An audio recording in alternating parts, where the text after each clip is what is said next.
우리 함께 보실 말씀 예레미야 51장 58절 말씀입니다. 예레미야 51장 58절 말씀입니다. 우리 다 찾으신 줄 알고 한 목소리로 봉독해 올리겠습니다. 만군의 여호와께서 이가 같이 말씀하시니라. 바벨론의 성벽은 회파되겠고 그 높은 문들은 불에 탈 것이며 백성들의 수고는 헛될 것이요 민족들의 수고는 불탈 것인즉 그들이 쇠잔하리라. 아멘. 하나님은 예레미야를 통해서 이방 나라가 바벨론에 의해서 멸망될 거라고 말씀하셨습니다. 그리고 이제는 바벨론 또한 멸망할 것이다 라고 말씀하고 계십니다. 바벨론이 멸망해야 하는 이유는 이스라엘 백성들을 사륙했기 때문입니다. 오늘 본문 중에 62절과 64절 말씀 봉독해 드리겠습니다.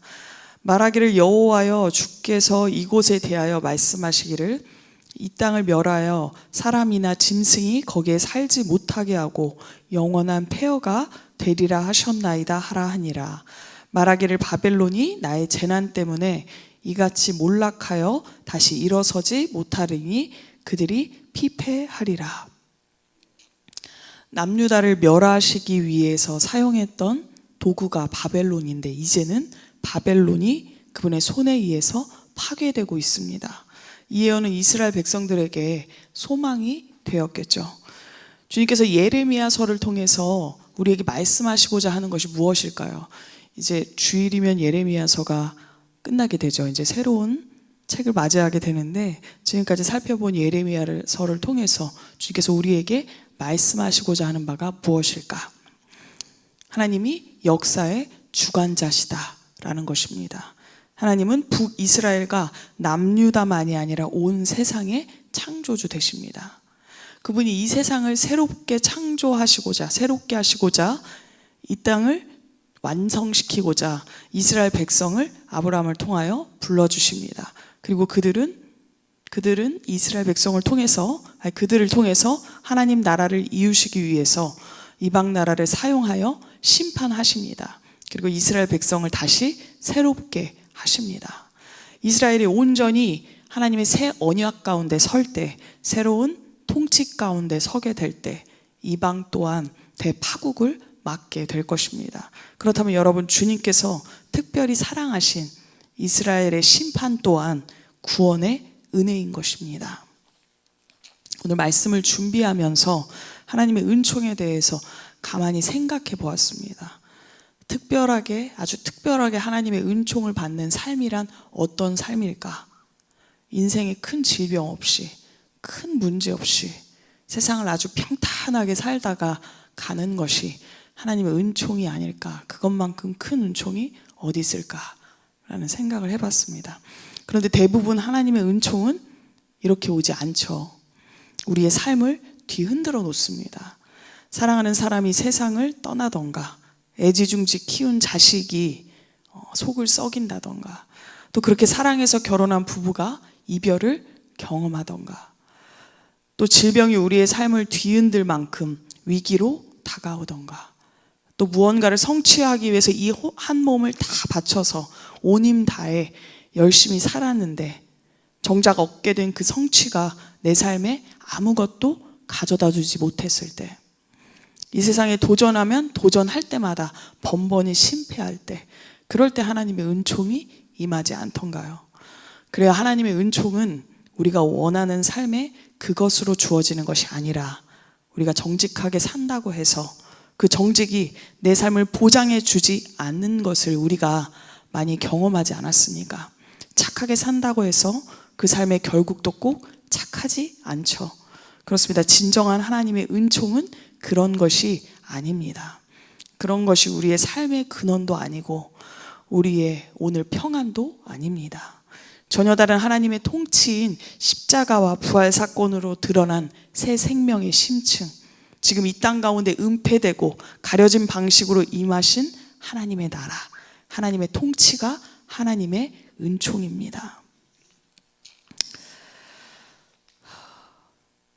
제가 잘하고 있죠? 제가 볼게요. 본문을 이제 뒤박다 보니까 이제 어젯밤에 막 다시 수정을 했더니 이런 것 같아요.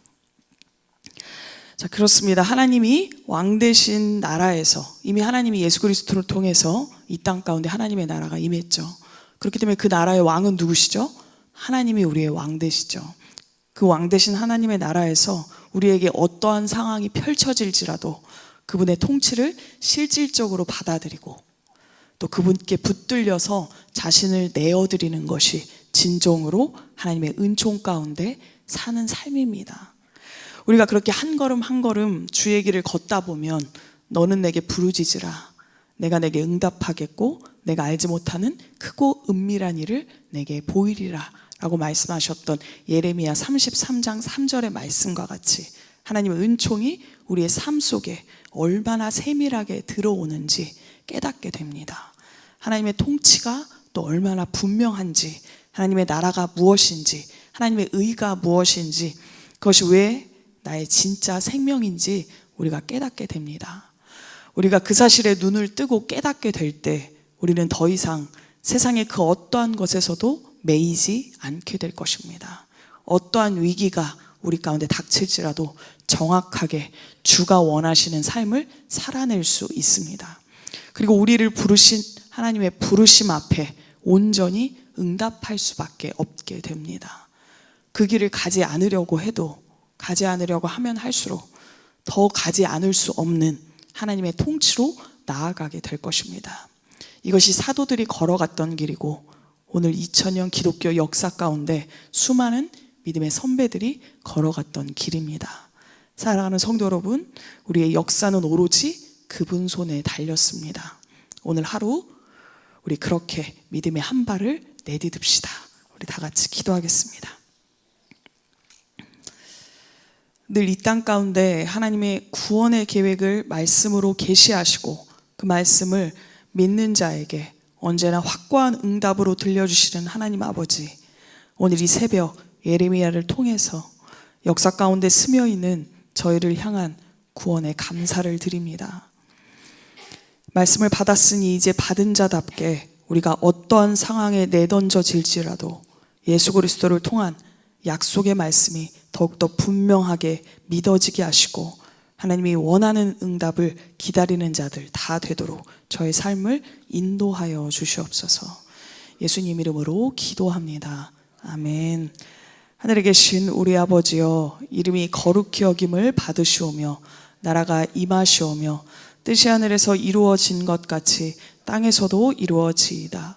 오늘 우리에게 일용할 양식을 주시옵고 우리가 우리에게 죄 지은 자를 사하여 준 것 같이 우리 죄를 사하여 주시옵고 우리를 시험에 들게 하지 마시옵고 다만 악에서 구하시옵소서.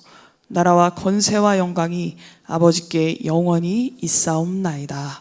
아멘. 이 시간에는 오늘 주신 말씀 붙잡고 기도하겠습니다. 그리고 꿈의 교회 위해서, 담임 목사님 위해서 다 같이 주님의 이름 한번 크게 부르짖고 다 같이 통성으로 기도하겠습니다. 주여!